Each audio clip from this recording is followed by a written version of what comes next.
ہر ضروری تنقید وہ تلوار ہے جو سب سے پہلے خوبصورت تعلقات کا سر قلم کرتی ہے۔ خوبصورتی سے دھوکہ نہ کھانا اے ابن آدم، تلوار کتنی بھی خوبصورت کیوں نہ ہو، مانگتی تو خون ہی ہے۔ جب انسان کسی سے رشتہ توڑتا ہے تو وہ سب سے پہلے اپنی زبان سے مٹھاس ختم کرتا ہے۔ سخت ہاتھوں سے بھی چھوٹ جاتی ہیں انگلیاں، رشتے طاقت سے نہیں بلکہ محبت سے تھامے جاتے ہیں۔ منافقت کے رشتوں سے سرعام نفرت بہتر ہے۔ ان لوگوں کے ساتھ تو گزارا ہو سکتا ہے جن کی طبیعت خراب ہو، مگر ان کے ساتھ نہیں جن کی تربیت ہی خراب ہو۔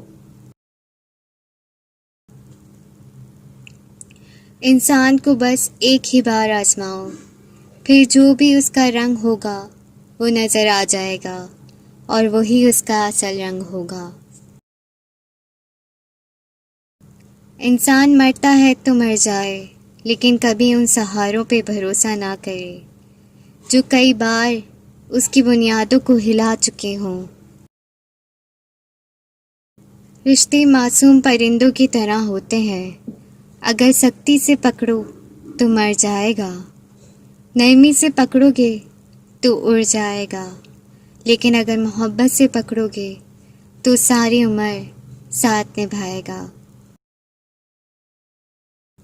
محبت اور دوستی یہ دو چیزیں ہر طوفان کا مقابلہ کر سکتی ہیں، مگر ایک چیز ان دونوں کے ٹکڑے ٹکڑے کر سکتی ہے، اور وہ ہے غلط فہمی۔ نمک کی طرح کڑوی بات کرنے والا ہی سچا دوست ہوتا ہے، میٹھی بات کرنے والا ہمیشہ چاپلوس ہوتا ہے، کیونکہ تاریخ گواہ ہے کہ نمک میں کبھی کیڑا نہیں لگتا اور میٹھی چیزوں میں ہمیشہ کیڑا لگ جاتا ہے۔ رشتے اور شیشے دونوں ہی انسانی غفلت سے ٹوٹتے ہیں۔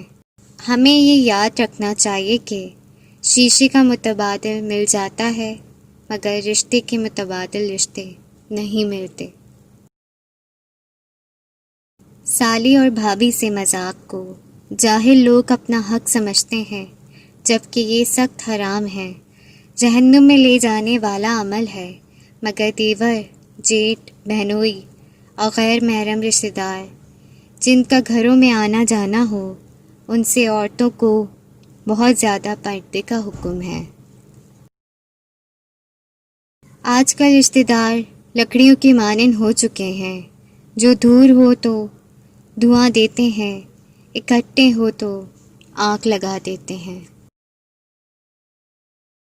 آدمی تین ہی اچھے، ایک وہ جو مر گیا ہو، دوسرا وہ جو ابھی پیدا ہی نہیں ہوا، اور تیسرا وہ جس سے کوئی تعلق ہی نہیں۔ معافی مانگنے سے یہ کبھی ثابت نہیں ہوتا کہ ہم غلط اور وہ صحیح ہیں۔ معافی کا اصل مطلب یہ ہے کہ ہم میں رشتہ نبھانے کی قابلیت ان سے زیادہ ہے۔